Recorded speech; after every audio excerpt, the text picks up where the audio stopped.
comic multiverse, Week in Comics. It's where Matt and I talk about what we read, what we enjoyed. We don't cover everything, but we try and cover as much as we can. And it's so much fun, isn't it, Matt? Yeah. Where would we like to start with this Week in Comics, Matt? Let's start with Grant Morrison's final DC book for a while, at least. Is it have they said that this he said that's going to be his last book, DC book for a little bit. He's going to go focus on some other stuff. It's a hard thing to unlearn because we referred to Morrison by a different pronoun for so many years in their career. It's good. We're gonna fuck it up, and we're sorry about it. We know. Just let it be known. There's no malice in it. No, there's no malice, but let it be known from the jump. We know what the right thing to say is, and we feel dumb when we get it wrong. But yeah, so it's Superman and the Authority #1, which is spinning out of the pages of what Philip Kennedy Johnson is doing in action. But you'd be remiss if you didn't know that, because honestly, this feels like you could pick it up not knowing any of that other stuff about War World and why he's putting the team together. I think that was the point of it. I think so too. So new readers can come in and write it, and I think that's why Grant Morrison did it that way. Yeah, absolutely. In fact, the book begins with something that I think shocked the hell out of everyone, and that is we get a flashback to Superman meeting with Kennedy, which people are like, wait, can this happen? Is this a thing? Did this really happen? Is Superman, calling on a memory that he has now because of, death metal and everyone remembers everything now, or what is going on? Well, it's alluded to that there's some type of time travel thing, and maybe he was stuck in the past at some point. Right. And this was him meeting Kennedy, and Kennedy basically saying, hey, you got to help usher in the new generation and secure the future for the coming generations. It's a beautiful speech. It's very New Frontier, isn't it? Yes, yeah, and very something like Kennedy would say. Absolutely. I love your cape there, Superman. I love your super words, Magic Man. Now, what's funny about that, too, is that also in that scene, we see a picture of the JSA, and we see Kennedy talking about, all the good superheroes did during World War II. I had another theory I want to run past you. Do we think Morrison, when they wrote this originally, this was supposed to be part of the 5G timeline? Because also remember this week, I probably should have put this in the news there, it actually leaked out the actual complete timeline. And the complete timeline looked fucking awesome. It looked okay. Yeah. It's like, look, I thought it looked pretty cool. It's like I would have learned to deal with it eventually, but I also would have had problems with it. Personally, I enjoy the radical freedom of just do whatever the fuck you want, put it wherever. But my theory is that timeline didn't leak out by accident, that they leaked it out on purpose because of this story specifically. I could see that, yeah. Because, again, Morrison, the type of person, they're busy. They got lots of other, stuff that they're working on and everything. And you figure, did they write this long ago before they knew what this was going to be and where they were going to put it in to the greater continuity? And that's why we get stuff like this. And they're like, nah, don't worry. We'll just explain it later. And even if it's weird, that's fine. It's Morrison. People expect it to be weird. That's true, yeah. Again, like you said, this could just come off as something he remembers thanks to Infinite Frontier and everything. He remembers meeting Kennedy, yeah. That's my headcanon for it. He remembered meeting Kennedy at some point in his multiple different memories that Superman has. But beyond that, this is actually probably one of the most laser-focused Morrison stories we've had in a long time, and I love the way that they focus on Manchester Black, and that Manchester Black is the first one to be recruited into this new Superman team. Yeah, it's very linear, is what I'd say. Grant Morrison, they usually it's usually kind of all over the place in terms of where the story takes place. But yeah, this is a beginning, middle, and an end. Absolutely, yeah.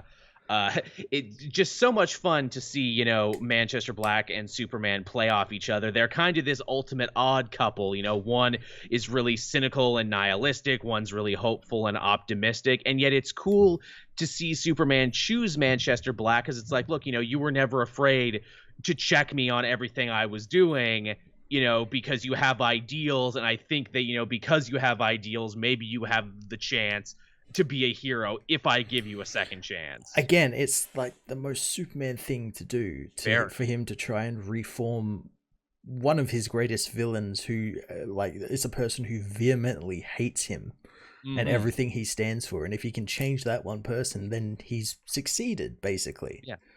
He's made the world a better place. He's turned a foe into a friend. It nails something that I think Morrison is so great at when it comes to writing Superman. We saw it all over All-Star Superman, and we see it here in this book too. This utopian ideal that Superman has, where it's like, I can make the world a better place through my actions and through my power. And it doesn't, start with me with my strength and moving suns and punching planets and everything. It starts with me getting through to this one guy. Yeah, talking.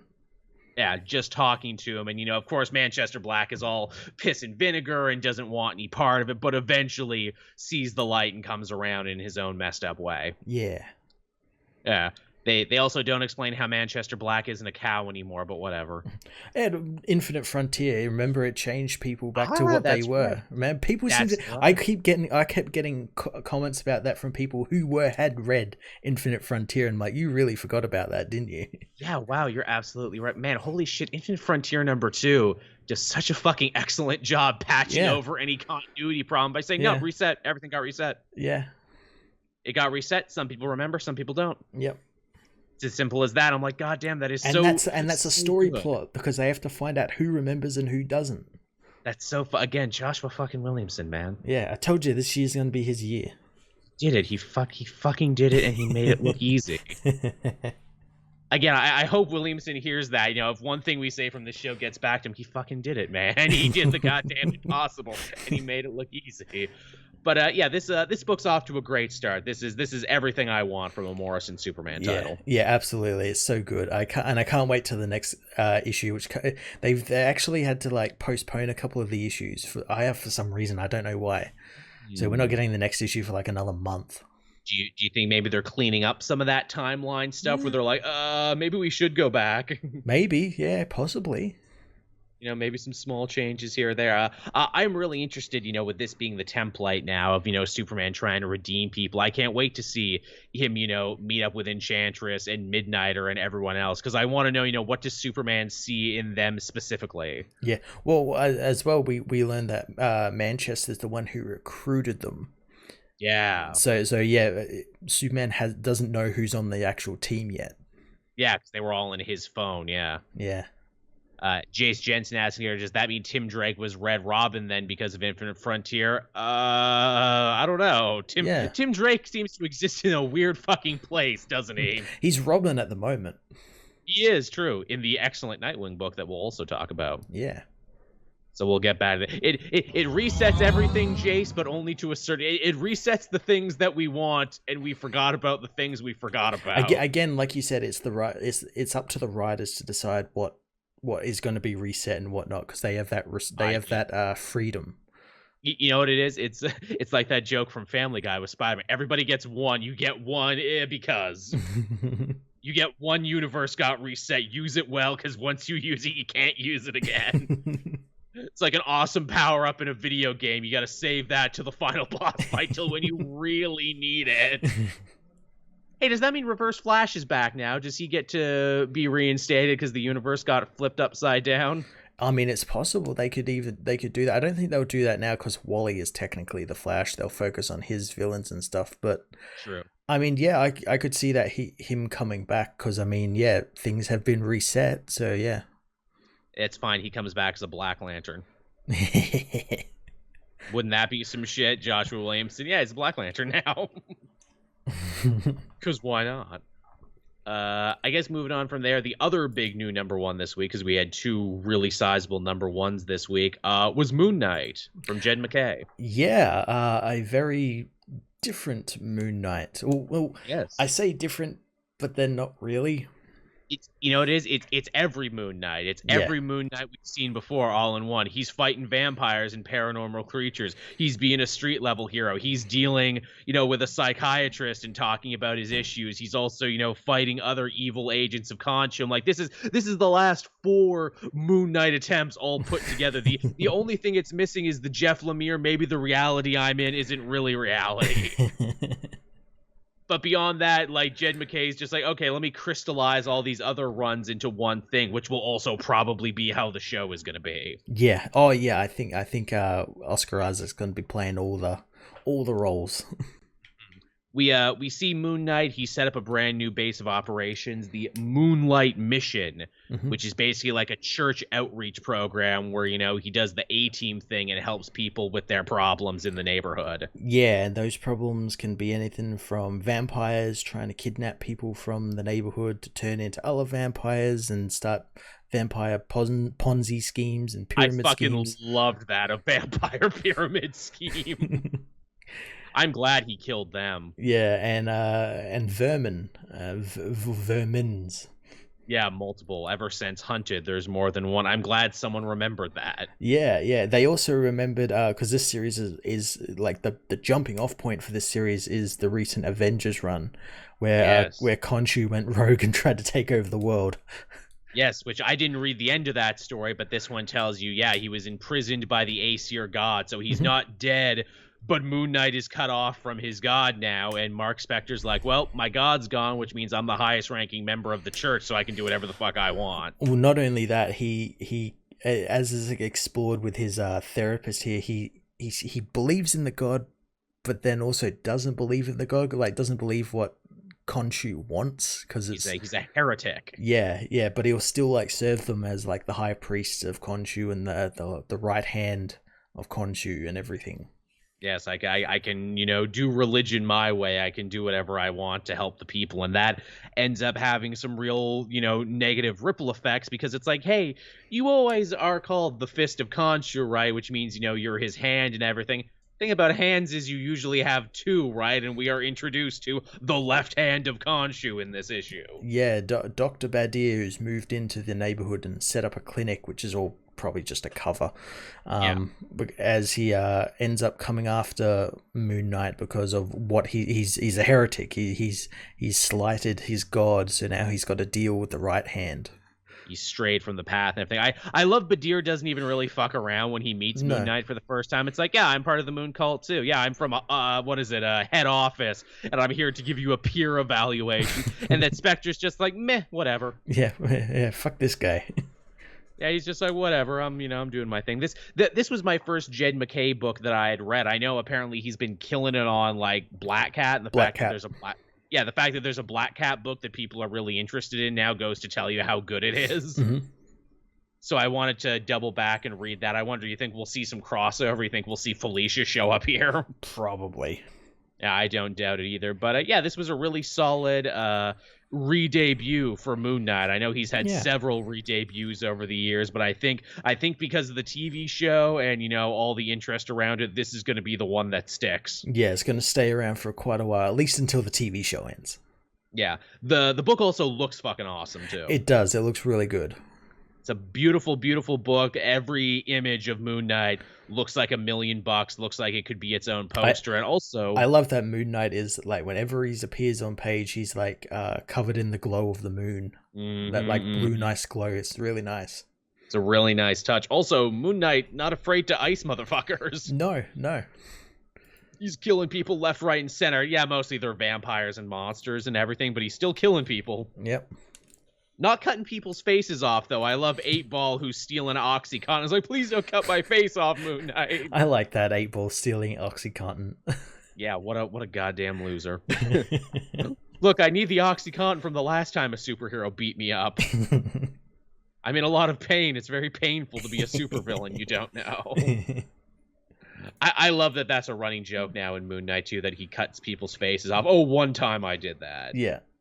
But it's one of the only things we know about you, Moon Knight. Yeah, I know. Yeah, hopefully he goes after Dracula for his fucking money. Yeah, when's that gonna be a story? I agree. Where's my fucking money, Dracula, you punk ass vampire? Oh, you got a whole vampire nation now in Chernobyl, but you can't fucking pay me, you big nerd. Fucking Dracula. I mean, he's fighting vampires, so there's a good chance. Yep. I was waiting for that as well in that issue. Yeah. Any day now. Goddamn vampires not paying their debts. But yeah, Moon Knight is pretty solid, and I'm definitely gonna keep up with this one. Definitely. What else did you have this week, Matt? Well, I had another number one, and that was Blue and Gold, issue 1. Oh yes, I almost picked this up, but I'm just like, okay, I can't pick up another new book now. I have so many old ones I need to catch up on. How is this? I know you and I were tentatively excited about this. We love the characters, but we're just like, oh geez, Jurgen's now in 2021. He's an old man trying to be hip and trendy. Well, it doesn't come off like that. It doesn't come off like a boomer trying to do the whole fellow kids sort of thing. It actually comes off as like quite, modern. Really? Well, yeah, and it makes sense because the characters have an organic extension of what they were from the 90s. So like in the 90s you had Booster Gold, who was all about the product deals and the branding, and he's organically moved that into the current year, which is streaming and TikToks and stuff. Of course. Because the issue starts with Booster Gold live streaming his fight against an alien ship in New York. And he's upset because the alien ship's broadcasting a signal that's disrupting his stream bitrate and everything. And he ends up destroying it and streaming to everyone, and he's like e-begging and everything, telling people to like go use his Cash App and whatnot. And go to my OnlyFans. Yeah, he's battling this alien ship because it's captured the Justice League, and he hopes that in rescuing them they'll offer him a place on the Justice League and he'll finally get the big payday he wants. And he ends up getting captured, so Skeets ends up going to find Ted Kord, who's at his father's cemetery visiting his father, and he's really unsure about being Blue Beetle again because of his heart condition and everything. But Skeets convinces him to come and help Michael one final time, and he ends up doing that, and they end up just teaming up to save the Justice League, and they save the Justice League, and the Justice League are really surprised at how well they handled the situation. But instead of offering them both a position on the Justice League, they only offer Ted a position. Of course, because he's more trustworthy. Yeah, but Ted declines, that nah, I'm not going to go unless you take us both. Because he's a real bro. So, but he doesn't tell Booster any of that. They actually get Booster out of the conversation by having Black Adam take him and like deal with like the rubble of the ship and everything. Nice continuity that Black Adam is a member of the team now. Yeah. So yeah, they end up deciding they're gonna deal with like all of the cases and like the crimes and stuff that go unnoticed by like the Batmans and the Supermans and everything, and they're going to set up an agency where people can come to them with their problems, and the issue ends with them sort of debating about like what to call it, whether it be blue or gold or blue or something like that. And then there's also like the plot with the alien ship and how that was actually owned by like an alien race that thinks they own the Earth, and everyone on the Earth is like their slaves. So they're targeting Blue Beetle and Booster Gold for their attack on the ship. Ooh, well, that sounds really good, actually. Yeah, I was absolutely surprised that like Dan Jurgens was actually able to handle it like this, because yeah, as you said, I was kind of worried it'd be kind of like a bit of a boomer, sort of like dealing with the TikToks and the Facebooks and whatnot. Because it's like, look, we all wanted a blue and gold reunion, but we wanted it like 20 years ago. Yeah. I'm glad he didn't miss a step. I'm glad, we can put him in that group of writers. It's like, nope, still got it. Yep. And it makes sense. Booster Gold's a character he created, so it would make sense he would kind of understand that. Yeah, and where he would be at these days, man. Friggin' Booster Gold, the streamer TikToker, he would just be the most annoying, wouldn't he, if he was real? Yeah, again, it's an organic extension of how he started out looking for like brand deals and sponsorships, and that this is the new version of that. Yeah, I guess it is, isn't it? Hey, you know what? One blue superhero deserves another, because I had Nightwing this week, number 82. Yeah. Yeah, the big origin of Melinda Zuko, the character who we found out in the last issue just so happens to be Dick Grayson's half-sister. Dun dun dun. And Taylor handles this one really well, because I think there was a lot of fear where it's like, oh no, forgotten siblings. Oh no, there's so many bad places this could go. Callie Frederick in the chat says, where was the last place you guys saw Jaime Reyes? That evil inverted Secret Six Batman Who Laughs story that totally sucked. That one. Yeah, a while ago, a long time ago. Yeah, Jaime is holding his head low after that one and trying to recover from that one, hoping everyone forgets. Poor guy. But yeah, Nightwing. So this is the big origin of his half sister, and goddamn it, Tom Taylor, you figured it out. You were able to do a secret half sibling storyline, but not make John Grayson and the Flying Graysons look like shit in the process. Oh yay, awesome.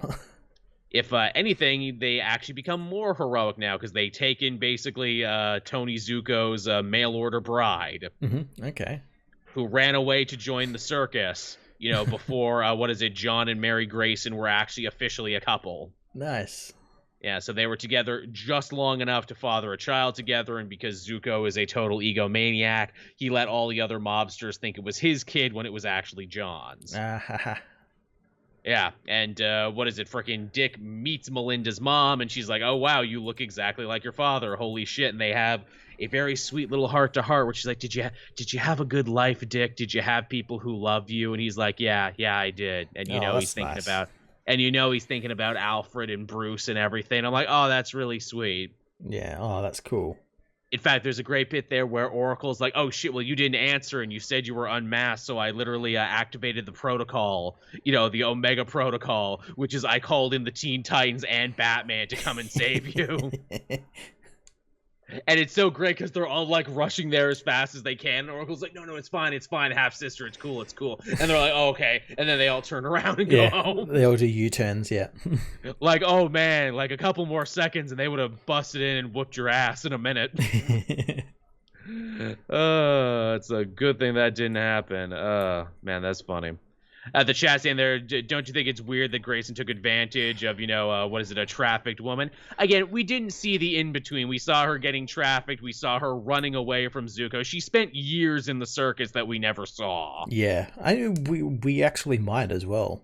Yeah, for all you know, we might see it. Yes, I know that's a terrible trope when, women who are victims of sexual violence run away and fall in love with the first person they see. I agree that sucks, but I don't think that was this. Yeah.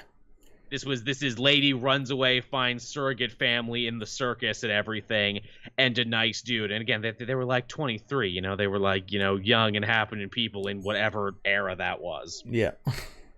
And then, of course, this becomes a big issue where it's like, hey, so does your mom know that you're a criminal? And, she's about to explain herself, and then we don't get the answer because Blockbuster and the SWAT team end up breaking in. Callie Frederick asking, better Secret Sister reveal, Melinda or Teresa, also Zdarsky or Taylor. I know that was nominated. Picking up the Writer of the Year would have been nice. I mean, friggin' Teresa got a whole story, dedicated to herself that's actually finished, and we can look back. We've just met Melinda now, so we still don't know what her deal is. I was just about to say that, yeah, we've only just got one issue of her. And Teresa's story, I think, is still happening as well. Like, yes, it is. Yeah, whatever Nick Spencer decides to do with that character. Is she a chameleon? Is she a robot? What the fuck is she? Who knows? We might never know. But yeah, Nightwing continues to be great. Yeah, awesome. I'm loving me some Nightwing. It's great. Taylor can do no wrong. He figures it out and he makes it work. Yeah, he's got a Superman book starting this week. Yes, he does. Very excited for that one there. Superman, Son of Kal-El. So that should be good. I actually just caught up on the last Superman issue before we started. Nice. Apparently, they're collecting all of Philip Kennedy Johnson's run in like one thing now because he ended up only really writing one arc. Yeah, he only wrote one arc. It was like a stopgap, but he's staying on Action Comics. As you should, because that seems to be where the real big stuff is happening. Yeah. Action's going to be interesting now because it's playing off these other books, but like he's not writing them, but they're all very connected. I'll be interested to see how closely they all work together. Yeah. What else did you have this week, Matt? Because I only had like one other new book, and everything else was just stuff from last week I was catching up on. Yeah. Well, I had another new #1, and that was Shazam issue 1. Oh shit! Was that this week? Yeah. This is spinning out of that Titans Academy, right? I was afraid to pick this one up because I was so burned by Titans Academy. It's actually good because this one actually has a main character. Oh, goody. Yeah, no, so it's Tim Sheridan writing this, much like the Titans Academy book. And it deals with Billy having to face his biggest threat of all, and that is growing up. Oh no. Yeah. And there's also this idea that something has happened to the Rock of Eternity, as Dr. Fate explains in the issue, that something has shifted it from the center of the multiverse into hell. And it's one of many bad. It's one of many cosmic events that have happened, which include the Speed Force barrier collapsing and the central power battery on Oa being destroyed. So it's connecting all these, and I think it has something to do with Darkseid. Of course. But yeah, because of that, Billy's powers are like very spotty, and as evidenced in the start of the issue, where the Titans are all fighting Chemo in New York, and his powers fail, and he ends up turning back into Billy while dealing with the villain, and he has to be rescued. And we find out that it's because it's the Rock of Eternity is in hell. He's like, the signal isn't getting through, sort of thing. Which it was in Future State, right? So we're connecting that. Yep. So, and Billy's really frustrated because like, obviously he doesn't have the power to help with him, but then also there's this thing, is because he doesn't have this power, people don't see him as a person, because they see Shazam as the person, not Billy Batson. And he's worried that like sooner or later the powers are going to give out on him again, and he's going to be stuck as Shazam, and people are going to forget about Billy and forget that Billy is an actual person, whereas Shazam really isn't. Oh, that's sad. Yeah, and that's what he's like afraid about, like growing up and everything. But Dick says like everyone has to do it sooner or later. You can't run from it. It's the one thing in life that you cannot run away from. That's an interesting inverse of the whole Superman Clark Kent problem, where it's like, Superman, is this construct, but Clark Kent is the real person, and they're one and the same. No, Billy is the real person. Even when he's Shazam, he's Billy. I like that. And this all, and it all comes to a head because he hasn't been talking with his family at all since he got to Titans Academy, and Mary comes to see him and tells him because of he can't share his powers with the family anymore. Freddy has gotten very ill with his disability, and he actually doesn't have very long to live. Ooh. So Billy is quite panicked, and he wants to do anything and everything to try and get to hell to try and fix the Rock of Eternity so he can share his powers and help his friend. That's a hell of a sad, dark turn there, especially with the new movie and everything they put into the Marvel family. It's like, well, what if we took their powers away and made one of them sick? Shit. And that's where we're introduced to this new mysterious child, a part of the Titans Academy, called Dane, who's like some magical user. It's like Raven's star pupil, and he just so happens to be able to conjure portals to hell and wherever Billy needs to go. And jeez, that's lucky. Yeah, well, my first thought is, this is going to be Neron from the Future State story, because he's blonde haired and everything, and it's like, this would be like him as a kid or something, or like him as in the former as a kid or something. And I'm like, he's going to connect up with that, and then at the end of the issue they end up going into hell. Oh damn! And this is a mini, right? This is another mini. Only 4 issues. Oh wow! Yeah. So when this is done, this will be done. Yep. Interesting. Well, I'm glad Shazam got another book. Yeah, I'm glad it's finally dealing with something other than just like run-of-the-mill fairy tale adventures. I like the fairy tale adventures. I do as well, but there comes a point where like every fucking issue becomes that. It's like cool to finally change that up. I mean, it could only deal with the fairy tale adventures, because by the time that story was done, that book was done. Jeff Johns took a little bit too long. Yeah, it didn't get to be about anything else. But yeah, I get what you're saying. Hey, Shazam also does superhero shit too. Yeah. So let's do some superhero shit with him. That sounds interesting. Again, I don't know if that's enough to want me to pick that up again. For Yeah, that's fair share. enough. It's not for everyone, as evidenced by my comment section. Yeah, Sheridan's got me gun shy after Titans Academy. That's completely fair. Yeah. I'm like, what are you gonna bring into this? What are you gonna do here, man? What are you gonna do? I don't trust you, man. I can't go back, man. I can't go back. And also, too, it's funny how friggin' poor Freddy freaking dying and sick again without the powers and everything. I thought I had the darkest twist in a comic this week, but that's actually pretty close to the last comic I read this week. What was that? That was Marauders 22. Nice. So this is the Hellfire Trading Company cleaning up after the big Hellfire Gala. Friggin', Emma Frost is doing a big old, victory lap after helping conquer Mars, and her party was a big, super success and everything. This is also Duggan's chance to kind of do some connective tissue with his X-Men book, because he's writing both. Yep. So it's like, hey, you hear about that new Fei Long guy? Oh, yeah, that new Fei Long guy. Yeah, I hear that's a pretty big thing now happening. Yeah, in that other book. Yeah, totally. They literally have a scene that's like that. Freaking, Xavier sits them all down. They're all hungover after the party. And it's like, well, that went off about as good as I thought it would. But hey, who the fuck tried to resurrect somebody when I wasn't looking? Apparently someone tried to activate the resurrection protocols and it failed. And everyone's like, Emma, what did you do? And she's like, it wasn't me, it was Shaw. And we find out that Shaw tried to bring back his ex-lover, Lourdes Chantel. Here's the problem, though. You know why it failed? Why is that? Failed because she's not dead. She hasn't been dead this whole time, and Emma totally knew. She just refused to call them.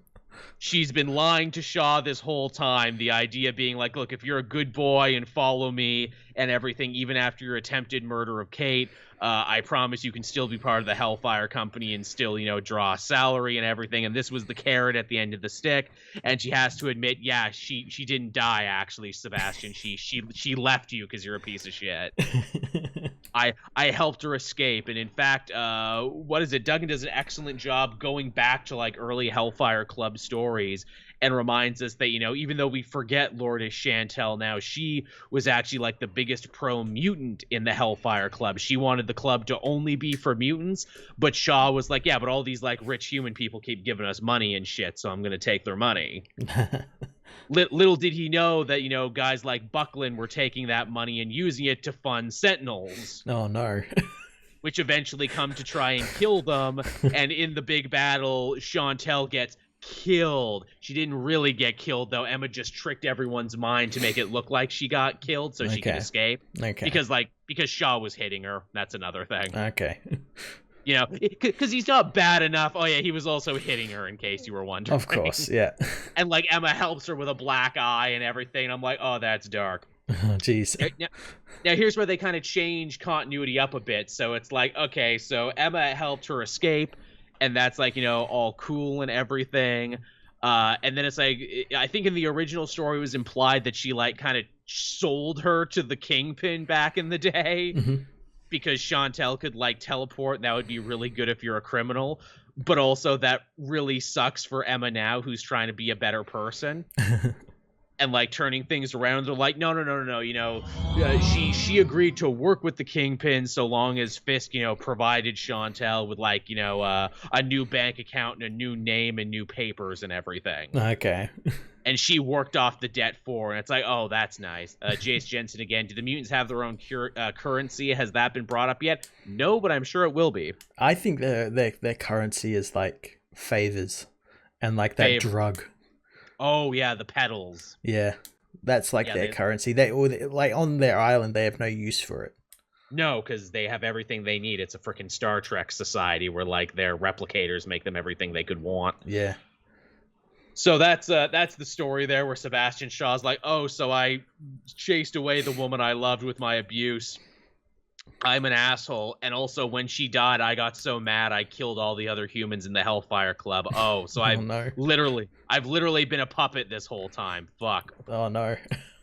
And like Emma's like, so I guess you're mad now, but like we hate each other anyway, so this really shouldn't change anything between us.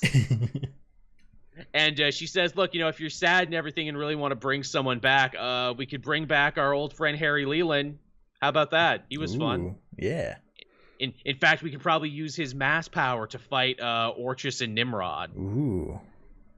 And then you're also going to have to probably deal with the fact that Harry Leland is your kid Shinobi's real father. Because, hell, they implied that way back in the day, and Emma brought it up again, so there you go.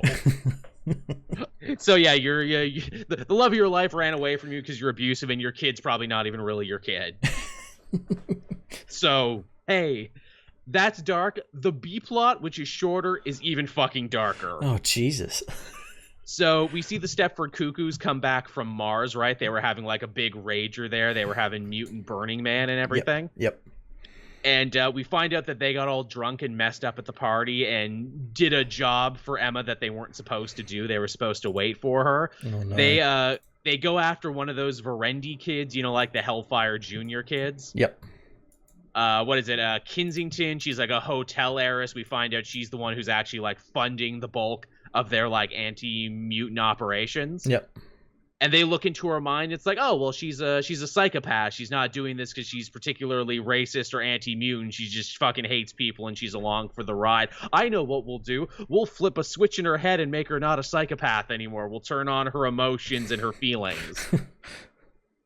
They do that, but guess what? That's horrible because she's like, oh no, I'm a psychopath, but I have feelings. I pushed my mother out a window. I've been torturing animals since I was 6. Oh no.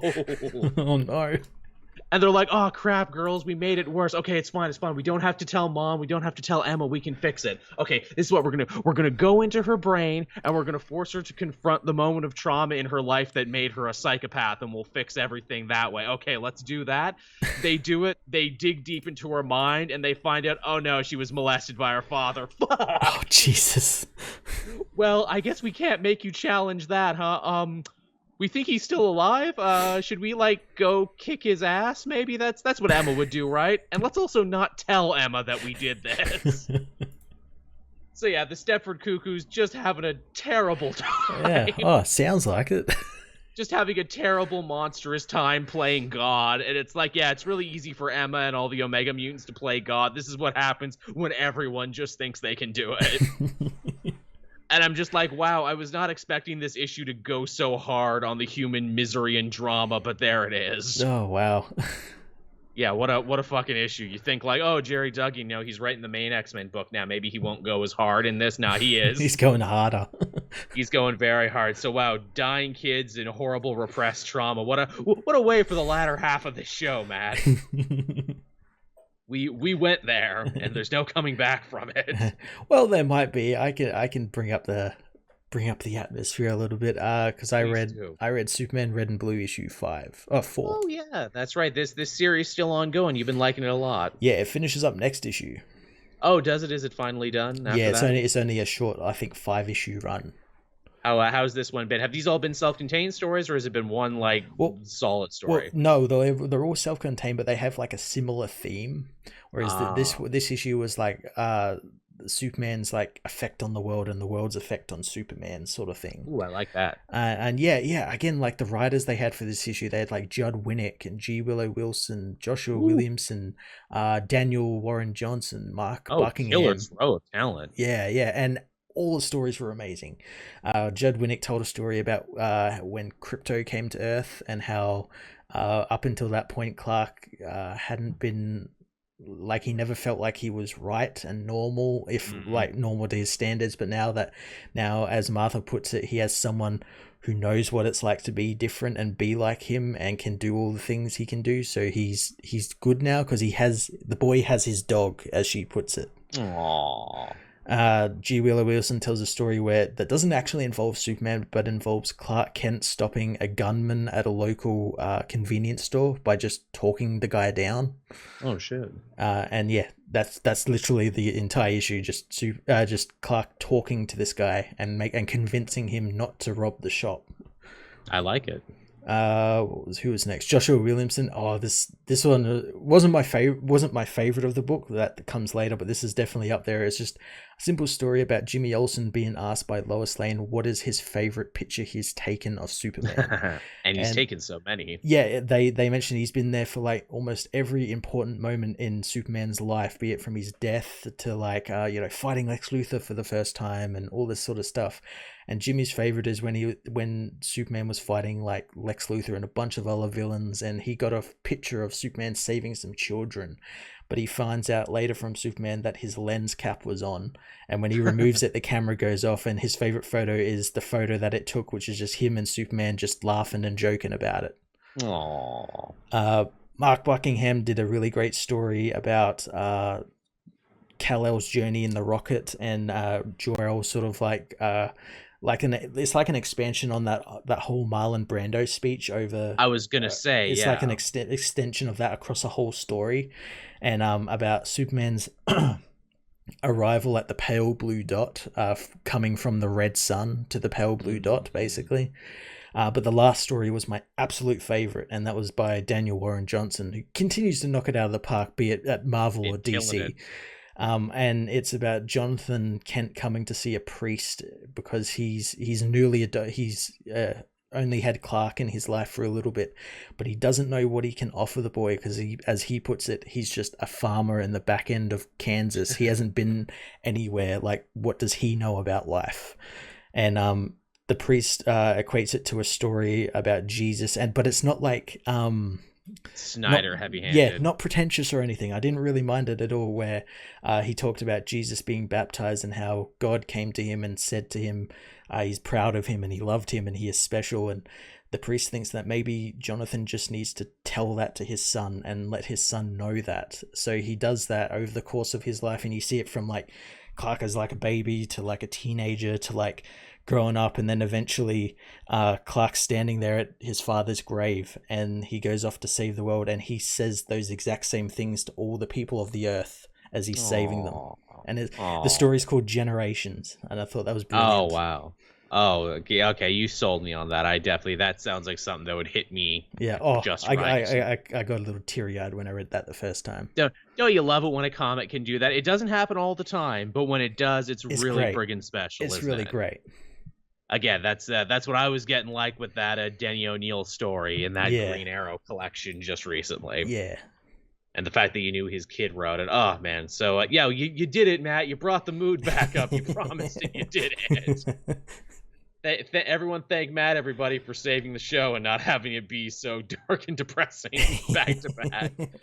Is that it, Matt? Is that all the comics for this week? That's it.